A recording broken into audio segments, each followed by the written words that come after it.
students, how are you? I am fine. Myself Obik Roy from the Mathematics Icon channel, your mathematics teacher.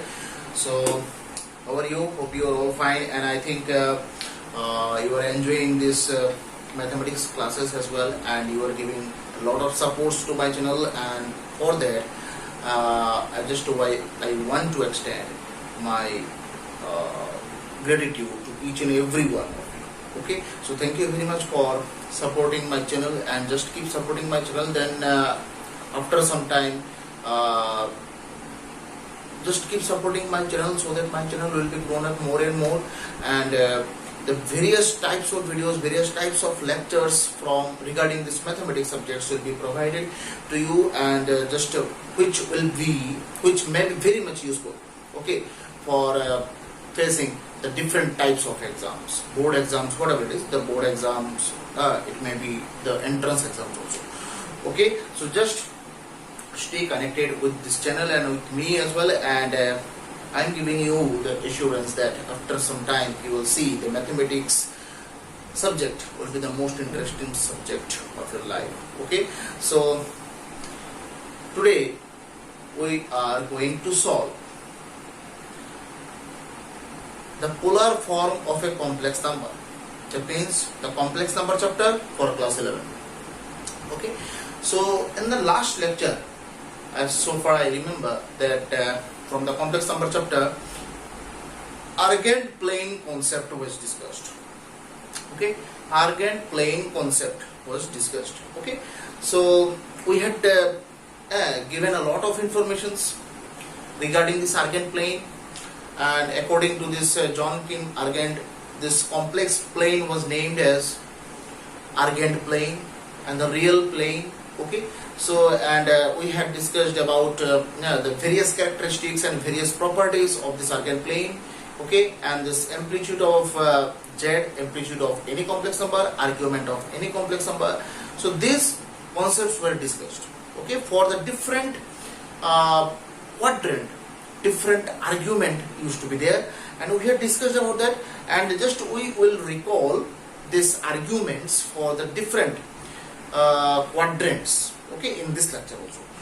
So in the last lecture, just briefly, if you want to say these things briefly, अगर मैं हम लोग यहाँ पर बोले, हम लोगों ने क्या क्या सीखा है? एक एम्पलीट्यूड ऑफ z निकालना, कैसे निकालते हैं उसको हम लोग थीटा से अल्फा से डिनोट करते हैं, और कैसे निकालते हैं? tan inverse mod y by x.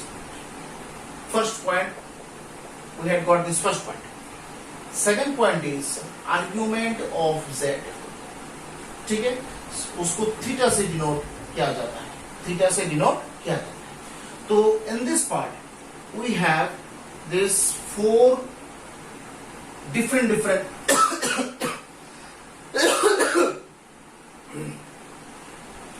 four different parts for the four different quadrants respectively.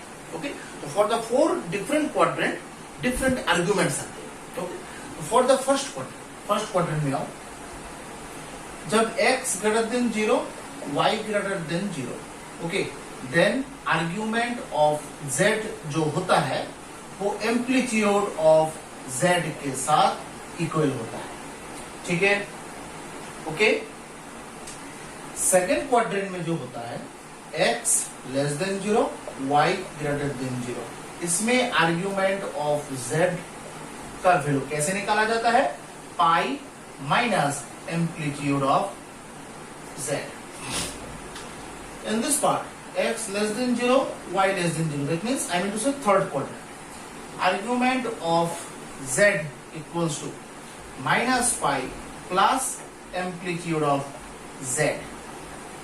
Okay, and fourth quadrant क्या होगा? x greater than 0, y less than 0, argument of z, इसका वैल्यू क्या होगा? Minus alpha, that means minus amplitude of z. So for this four different quadrant, the four different arguments are there.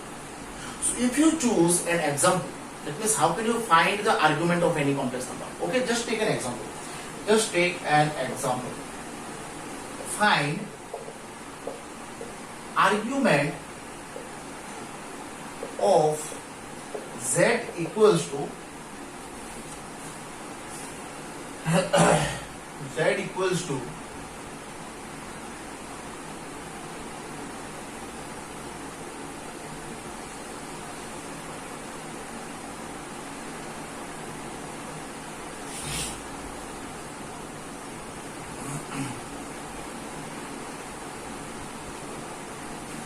one plus root 3i, 1 minus root 3i. Okay, so find the argument of z.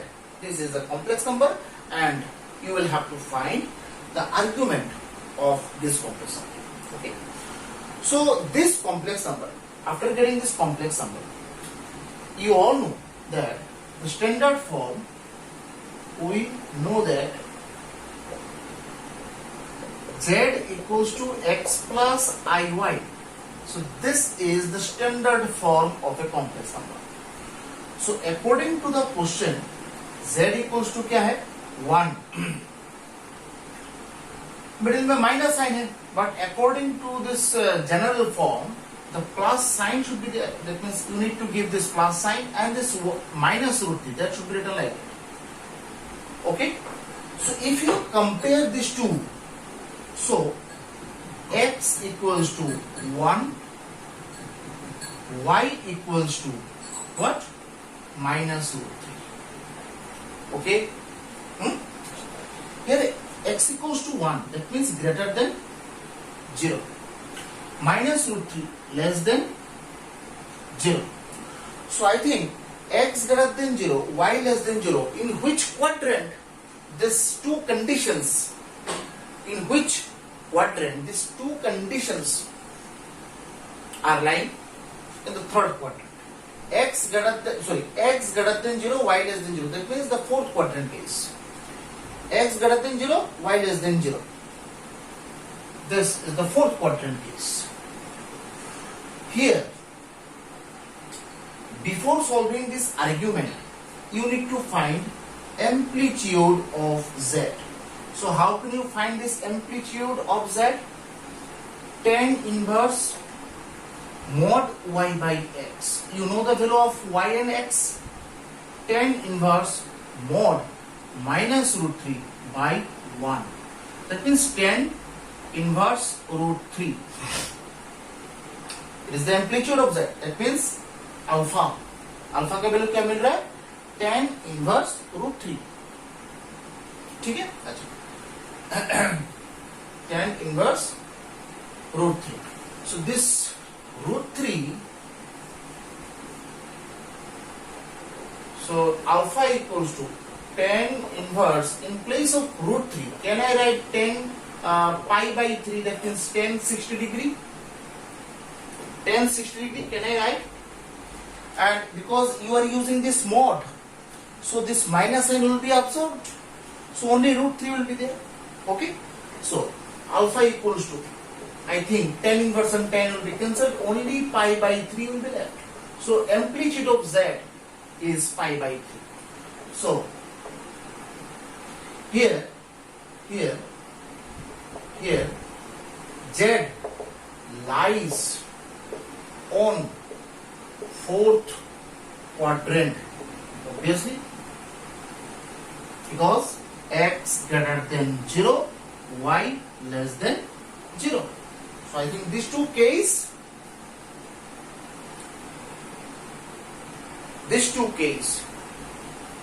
will be satisfied for the fourth quadrant as well. Okay, so lies on fourth quadrant.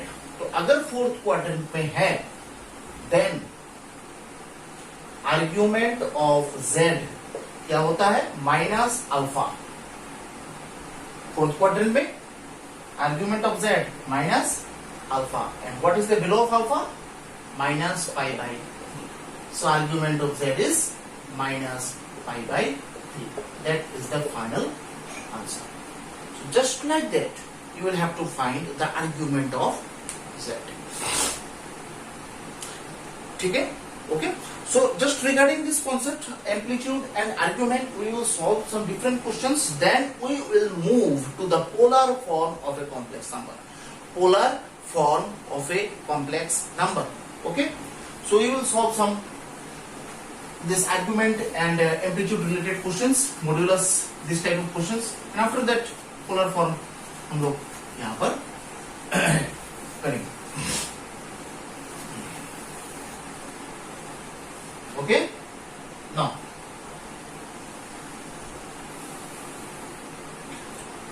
next question. Find the modulus and argument of z equals to. Just write the question. Various questions are there. Okay. Minus 3 root 2 minus 3 root 2 plus 3 root 2 I. So it is your complex number. So you need to find the modulus first and after that the argument. Okay. So here z equals to minus 3 root 2 plus 3 root 2 I. So according to this modulus concept, modulus कैसे निकाला जाता है? Mod z equals to, just you need to use this root and this part whole square in the middle plus 3 root 2 whole square, just like that. Okay, that means the square of real part and the imaginary part as well. So root, that means 9 2s are 18 plus 18, that is root 36, that is 6. So mod z equals to 6. That is the modulus answer. Now you need to find the argument of z. So for solving this argument, at first you need to get this amplitude of z. Okay, so amplitude of z, what is the formula of amplitude? Tan inverse mod y by x. So tan inverse y means y कितना है? y कितना है? 3 root 2. x कितना है? minus 3 root 2. Okay, and this mod is there, so this minus sign will be absorbed. So tan inverse, this part will be cancelled, only 1 will be left. Okay, ठीक है? So so alpha, amplitude means alpha. Alpha equals to tan inverse. In place of 1, can I write 10 pi by 4? So alpha equals to tan inverse can cancel, only pi by 4 will be left. Now it's time to consider the quadrant. Okay, just see here. Z equals to minus 3 root 2 plus 3 root 2 I. So x equals to क्या आ रहा है? Minus 3 root 2, that means less than 0. Y equals to क्या आ रहा है? 3 root 2, that means plus 3 root 2, greater than 0.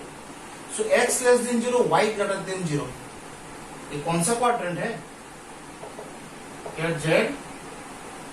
So z lies on, अच्छा ये कौन सा क्वाड्रेंट, कौन सा केस है? x less than 0, y greater than 0.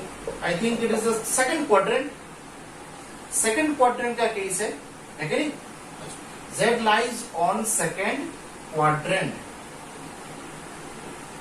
है नहीं? तो अगर सेकेंड क्वाड्रेंट में हो, so argument of Z equals to theta equals to, formula क्या बनता है? Pi minus alpha. That means pi minus alpha means pi by 4. That means 3 pi by 4. Theta equals to 3 pi by 4. Okay, so it is the argument of Z for the second quadrant case, right? Okay, so just like that you will have to find the argument and this modulus of Z. Okay, for 2 marks sometimes this type of questions used to come for 2 marks. Okay,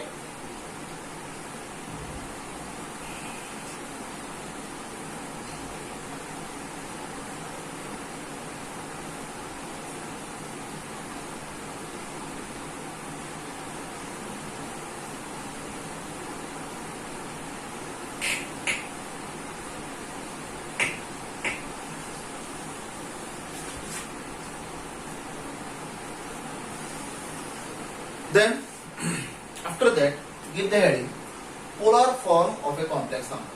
Polar form of a complex number. ठीक है.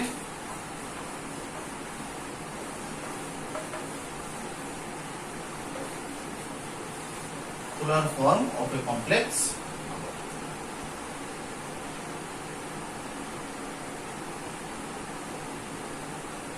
Polar form of a complex number. Okay. Let z equals to x plus iy be any complex number. Be any complex number. We don't know the value of x and y. Okay, it may be less than 0 or greater than 0, whatever it is. Just the complex number formation will be like that, x plus iy. Okay, and what for every values of x and y, we don't know the values. Okay, अगर z equals to x plus iy एक complex number हुआ, and if we represent this complex number geometrically, then it is the real axis. That means here this length is x and this length is y. So this is x plus iy. That means this is the distance from the origin. Okay, and this length is root over x square plus y square. ठीक है ना. अगर ये है तो ये भी y होगा. पाइथागोरस थ्योरम यूज करके ये वाला पार्ट तो root over x square plus y square ही आता है. And this angle is theta. Okay.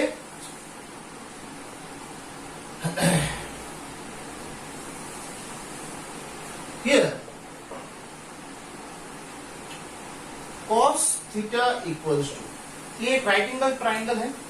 एक राइट एंगल ट्राइंगल है ना, नाम दे सकते हो ओ ए बी. फॉर ऐसे लिख लो, for O A B triangle. अगर ओ ए बी ट्राइंगल आपने चूज किया तो cos theta equals to base by hypotenuse. ये है ना फॉर्मूला, बेस बाय हाइपोटेन्यूज. ये हम लोगों को ट्रिगोनोमेट्रिक रेशियो क्लास 10 मिला है. So cos theta equals to base मतलब कितना है x, बाय हाइपोटेन्यूज मतलब root over x square plus y square. So that means x equals to root over x square plus y square into cos theta. अच्छा, यहाँ पर ये जो root over x square plus y square दिखाई दे रहा है.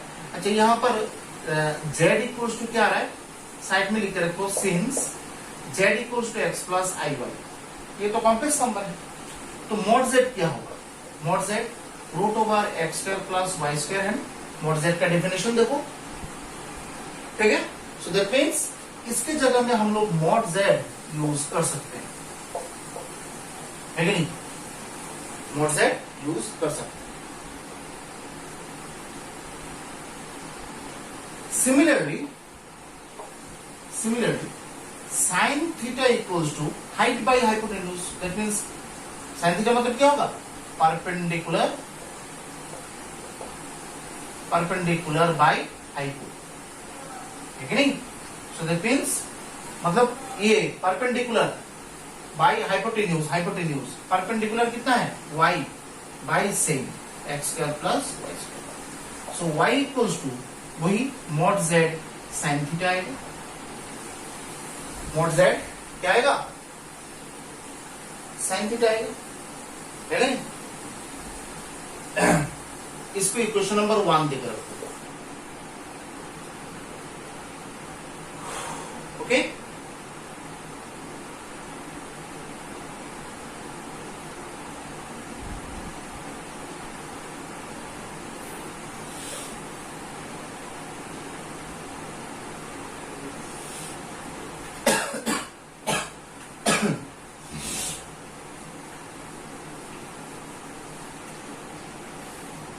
So from 1 z equals to x plus i y, तो x के जगह mod z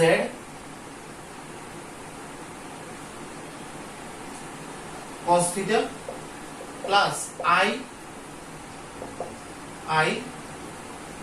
mod z sine theta. z equals to mod z अगर मैं कॉमन ले लूं ब्रैकेट के अंदर cos theta plus I sine theta. So it is the polar form of a complex number. That means this formation is called the polar form of a complex number. ठीक है? अच्छा। Where theta equals to argument of z. Theta जो है वो argument of z होगा, ठीक है?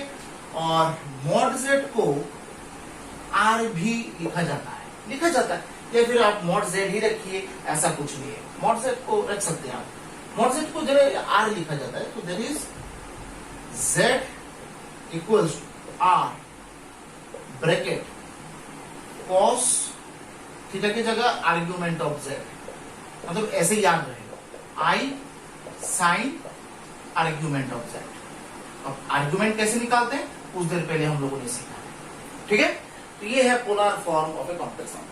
So, by using this concept, you can find the polar form of any complex number. Okay? So, write the next question. Find the polar form. Find the polar form of a complex number. Find the polar form of a complex number. Z equals to. Find the polar form of a complex number। आपको polar form निकालना है, z equals to -1 minus i. Okay, और एक चीज आपको हमेशा याद रखना है कि किसी भी कॉम्प्लेक्स नंबर को अगर पोलर फॉर्म में कन्वर्ट करना है तो वो complex number always should be in the form of a plus i b. a plus i b form में ही रहना चाहिए z को। Okay, so if you have any other expressions of z, then that should be converted and that should be rearranged as a plus ib formation, and after that this polar formation process will be followed. Okay, so that equals to -1 minus I. It is your given complex number. So here given z equals to -1 minus I. Okay, so here x equals to -1, y equals to -1, right? Because it can be written as -1 plus -1 I. So x plus iy. Okay, so it is your x and it is your y. हो गया? So I think this -1 less than 0 and y -1 less than 0. X less than 0, y less than 0. So z lies, मतलब x less than 0, y less than 0. In which quadrant? This x and y both the values will be negative. Third quadrant. So that means third quadrant. Z lies on third quadrant. Okay. Now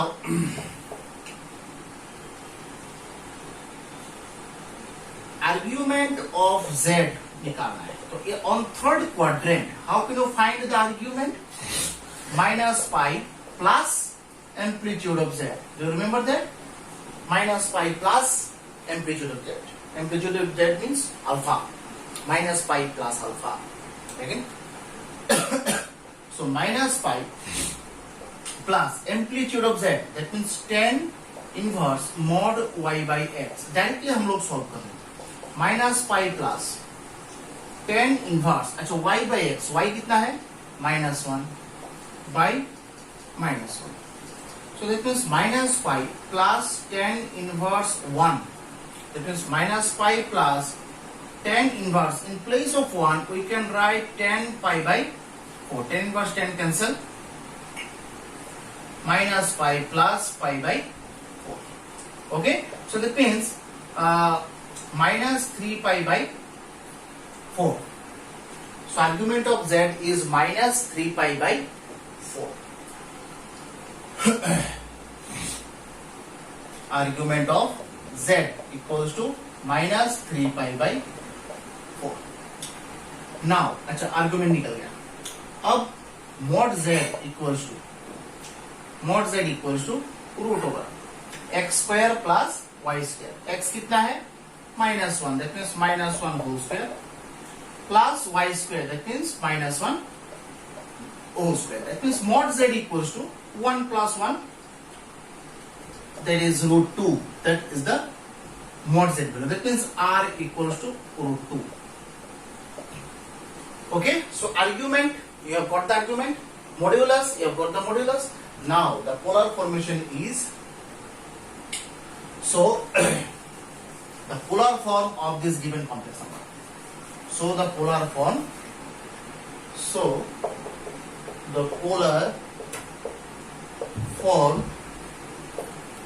of given z r cos theta plus I sin theta. This argument of z means whose value? Theta. Just remember this thing. Okay, so z equals to r means root 2 cos theta, that means minus 3 pi by 4, plus I sin theta, that means minus 3 pi by 4. Okay, so z equals to root 2. As you all know that if you have the negative angle, अगर cos expression के अंदर negative angle रहे तो वो negative sign absorb हो जाता है. क्यों हो जाता है? क्योंकि कोसाइन फंक्शन जो है वो एक इवन फंक्शन होता है. अब क्लास 11 में जब मैंने फंक्शन पढ़ाया था तब मैंने ऑड फंक्शन इवन फंक्शन का कॉन्सेप्ट जो है वो मैंने दिया था. ठीक है, अब odd function even function concept जो मैंने दिया था उसका लिंक मैं डिस्क्रिप्शन में दे दूंगा. आप ऑड फंक्शन और इवन फंक्शन का डेफिनेशन जो है वो थोड़ा देख लीजिएगा. ठीक है, और यहाँ पर जो है हम लोग यहाँ पर थोड़ा यहाँ पर बता देते हैं. ठीक है, जैसे fx का value,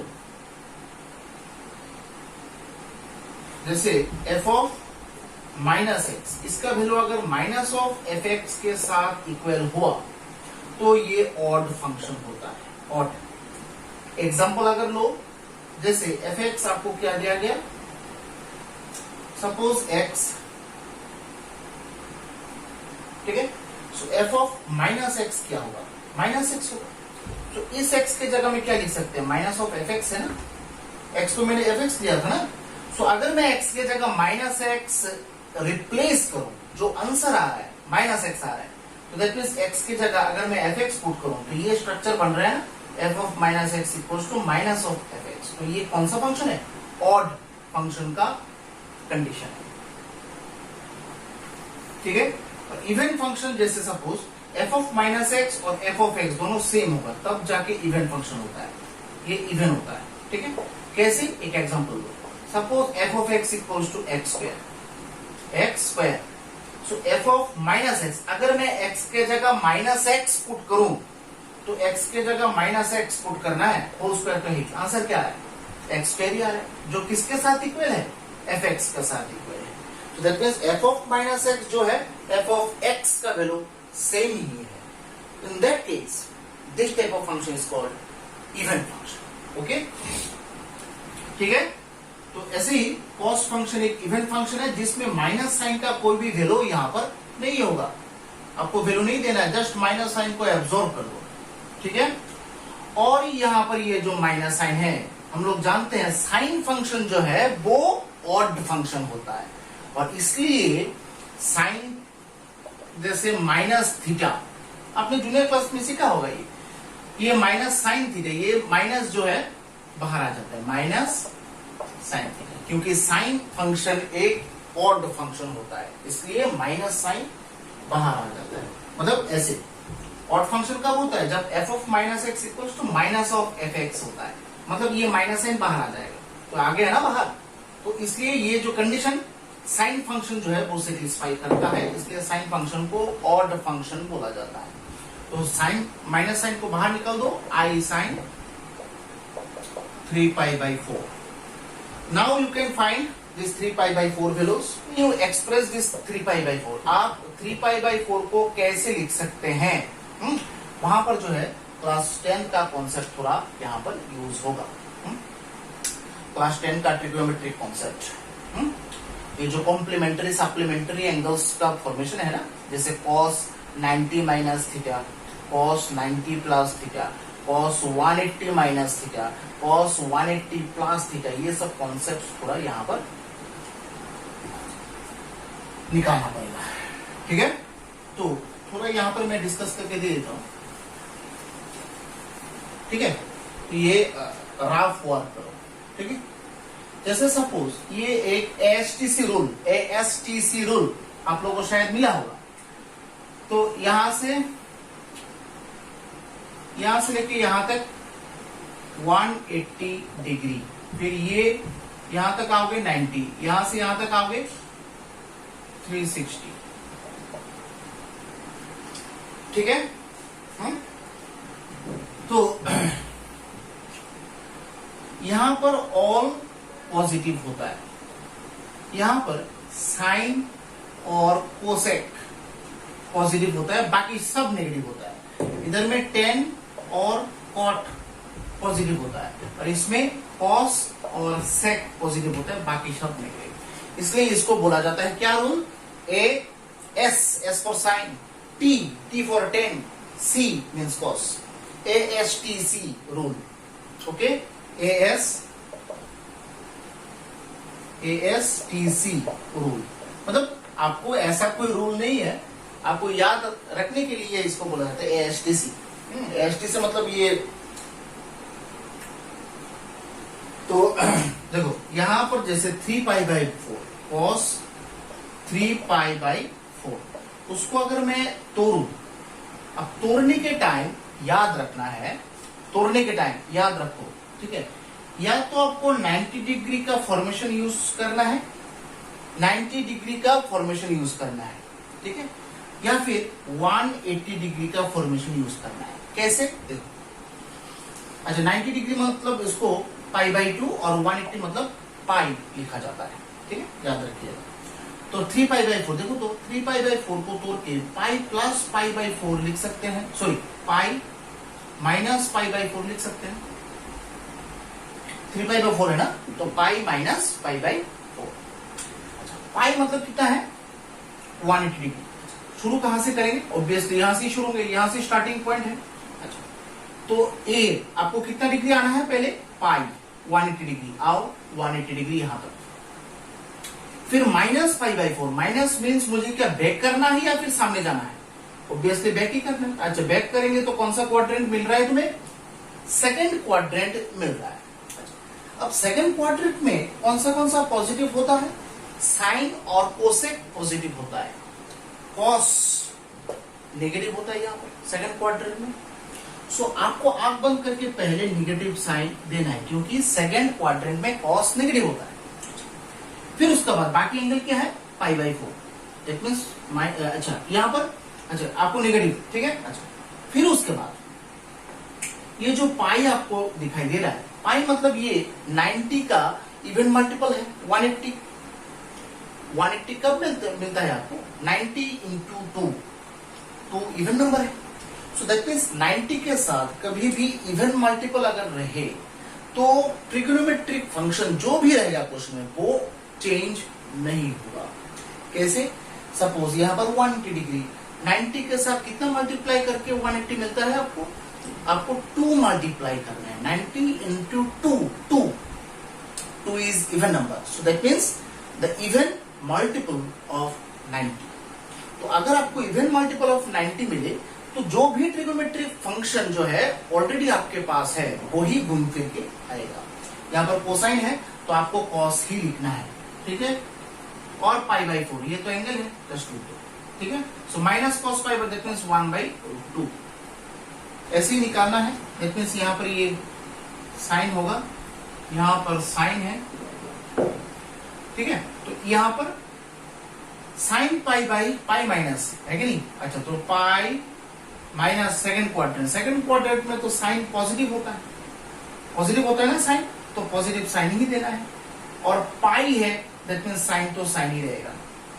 so that means plus 1/√2, that means 1/, सो ये आपका हो गया, ये आपका हो गया पोलर फॉर्म, ठीक है। यहां तक आपको पोलर फॉर्म निकाल के दिखाना है। दैट मीन्स यहां तक आओगे और पोलर फॉर्म कंप्लीट हो जाएगा।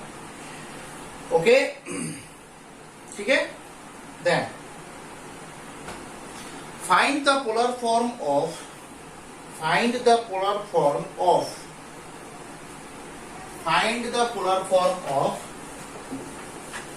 नेक्स्ट क्वेश्चन लिखो। Find the polar form of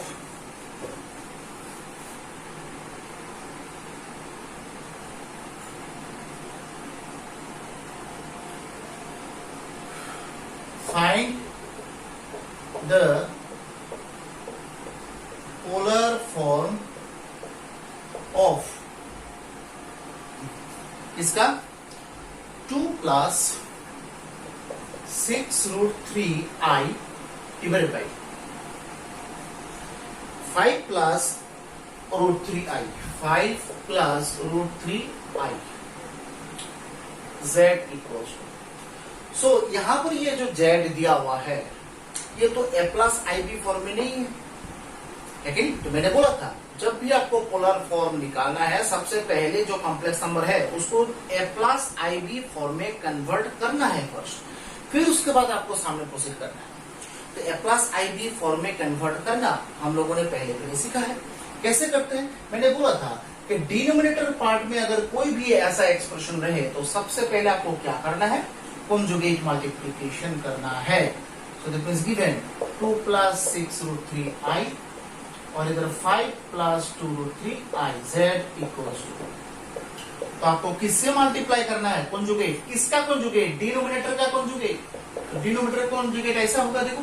So that means 5 minus √3i, so z equals to, अगर ऊपर में मल्टीप्लाई को 10 minus 2√3i plus 30√3i, थोड़ा कैलकुलेशन को वेरीफाई कर लेना, ठीक है।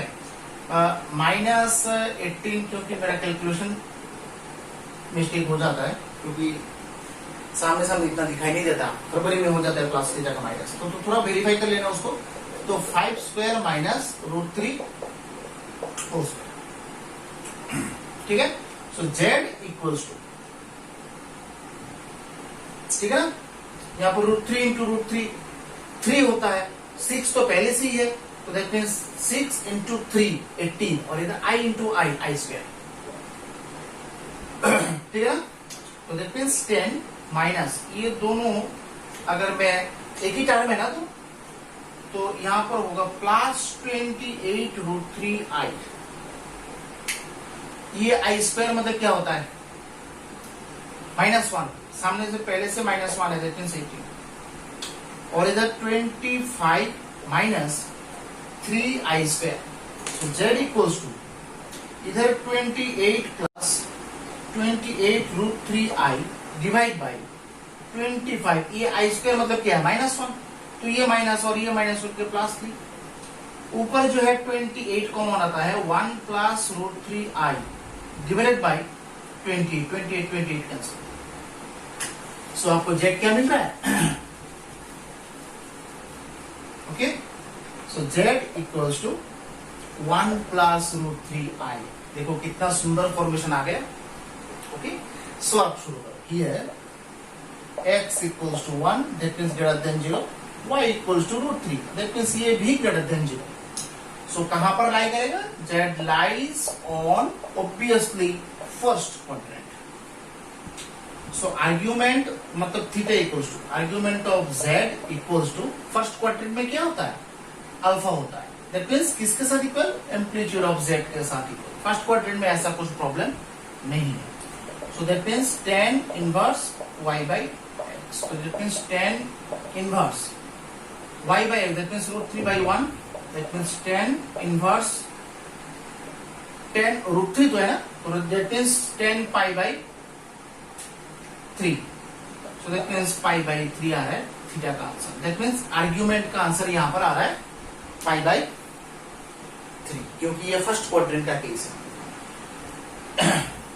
And mod z equals to root over 1 square plus root 3 whole square, that means 1 square plus 4, that means sorry 3 तो 4 आ रहा है कि नहीं, रूट 4, तो आंसर तो 2 आएगा।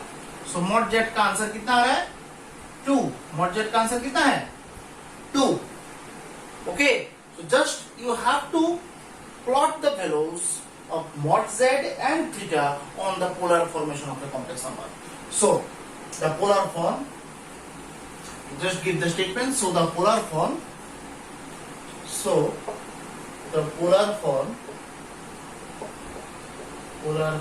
क्या होता है, z equals to mod z बाहर रहता है और इधर cos theta plus i sin theta, ऐसा कुछ रहता है ना polar form. So z equals to mod z का value 2 cos theta means pi by 3 plus i sin pi by 3। बस यहां तक आके आपको स्टॉप करके दे देना है, आपको वैल्यू नहीं लिखना है, ठीक है। पोलर फॉर्म यहां पर ही आगे खत्म। So if you have this type of questions, this fraction type complex numbers, then at first you need to convert this given complex number to the a plus ib formation, and after getting this a plus ib, just you need to proceed to the further step. Okay, just you need to proceed to the next process, next step. Okay, so ये होता है polar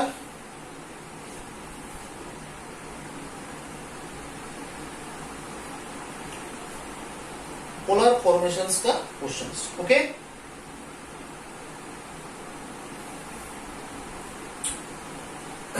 NCERT exercise के एक question लिखो, same find polar form of z equals to 1 plus 3i by 1 minus 2i। ठीक है, ये भी सेम कंडीशन ही है।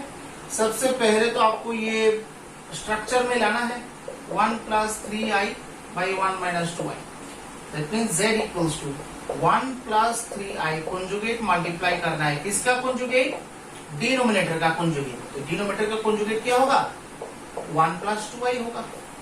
तो z equals to 1 plus, calculation verify करना, ठीक है, और इधर 1 square minus 2i whole square.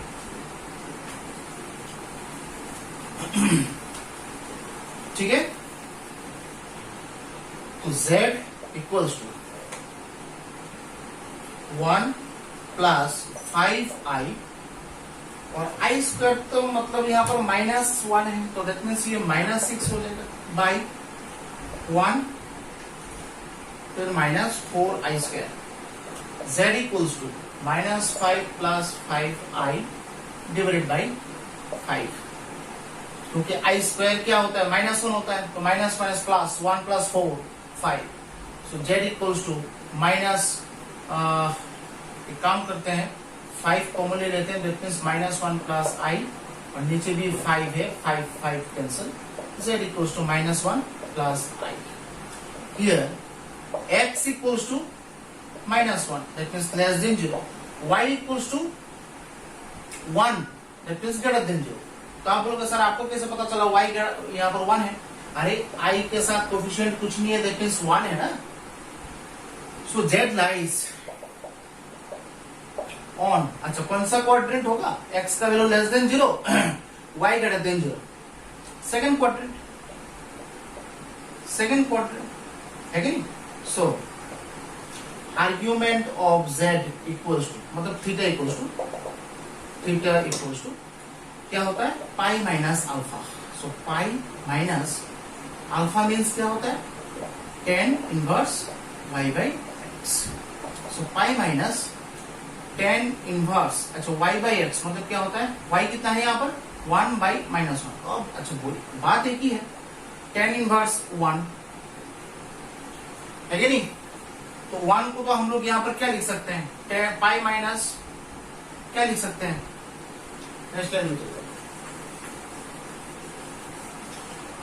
सो यहाँ पर थीटा इक्वल्स टू 10 इनवर्स 1 है ना, तो 1 को हम लोग 10 इनवर्स 10 पाई बाई 4 लिख सकते हैं, that means pi by 4, 10 inverse 10 cancel, theta equals to क्या है, पाई बाई 4, तो थीटा का वैल्यू पाई बाई 4 मिल गया, that means argument of z आपको क्या मिल गया, पाई बाई 4,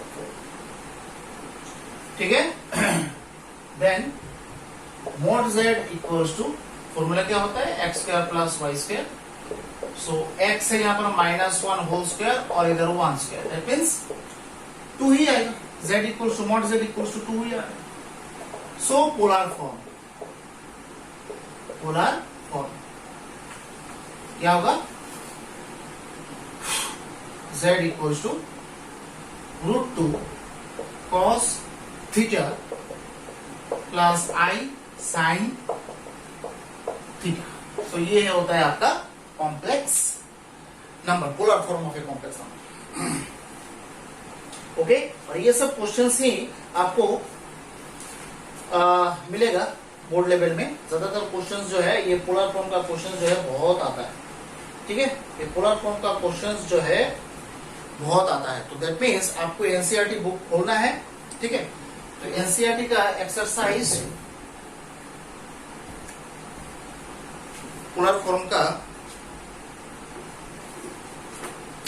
एनसीईआरटी के एक्सरसाइज आपको मिलेगा 5.2, ठीक है, एनसीईआरटी के एक्सरसाइज 5.2 आपका होमवर्क रहेगा, एनसीईआरटी 5.2 और आरडी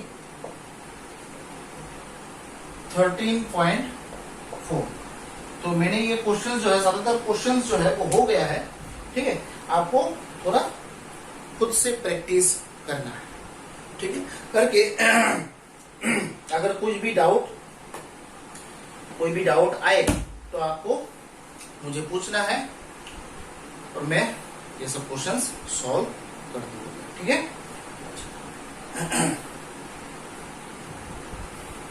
ओके। सो मिलते हैं नेक्स्ट लेक्चर में, till then stay safe and stay healthy, and if you like my videos please subscribe, like and share my channel, okay. So thank you very much for joining my classes, bye and jai Hind.